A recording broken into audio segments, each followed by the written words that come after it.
Oh my God. Hi guys, नमस्कार. मी नवीनच shoes घेतला होता आणि मला कळालंच नाही की मी तसंच शेतात घालून गेले. मला कळालंच नाही पाऊस वगैरे असेल काही गावाकडे म्हणून.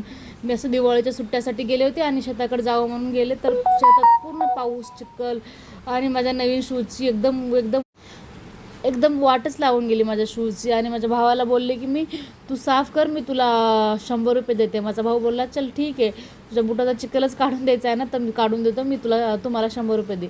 माझा भाऊ खुशी खुशी साफ करत होता.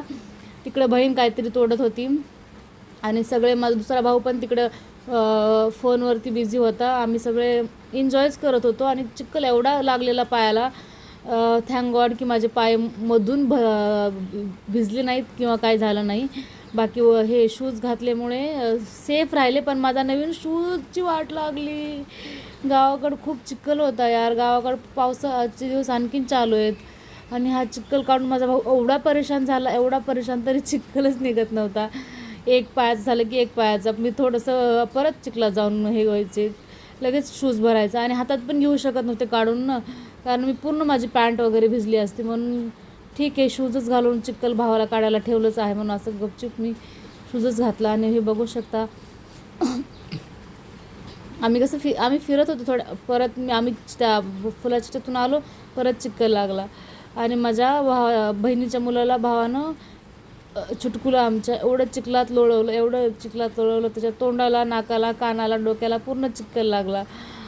आणि बिचारा नवीन कपडे ती पण घालून आला होता, जी मुंबईवरून मी घेऊन आले होते. पूर्ण चिखलात लोळला. आणि आम्ही कोथिंबीर वगैरे घरी घेतली, भेंडी वगैरे घेतली आणि घरी निघालो. तरी हा बघा पूर्ण पूर्ण चिखलात लोळला. आणि मी भेंडी तोडतच होते, तर माझा दुसरा भाऊ पोरीशी फोनवर बोलत होता. आम्ही त्याला इतकं ओरडलं, तरी पण तो पोरीशीच फोनवर बोलतोय. माहीत नाही कुठल्या पोरी त्याच्या पाठीमागं लागल्यात, काहीच माहीत नाही. त्याला आम्ही खूप समजावलं, तरी पण तो पोरीशीच बोलत होता. तो तिला सांगत होता फोन नकोस करू मला आजपासून, तरी त्या पोरी त्याला परेशान करत होत्या. आणि आम्ही ह्याचे नखरे बघून म्हणलं ठीक, ह्याला सोडून द्यायचंच. आम्ही निघालो घराकडे.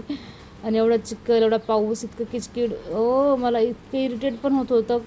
इरिटेशनची हद पार झाली होती. तसंच आम्ही पहिला जाऊ द्या म्हणलं, ठीक आहे आता दिवाळीला गावाकडे गेलो तर हा पण एक्सपिरियन्स घ्यायला पाहिजे म्हणून शेताकडे गेलो होतो. कोणाला माहिती की असं आमच्यासोबत कांड होणार आहे. माझ्या बहिणीची जोडी पण हरवली आणि चुटकू पण चिखलात लोळला. माझे शूज पण खराब झाले.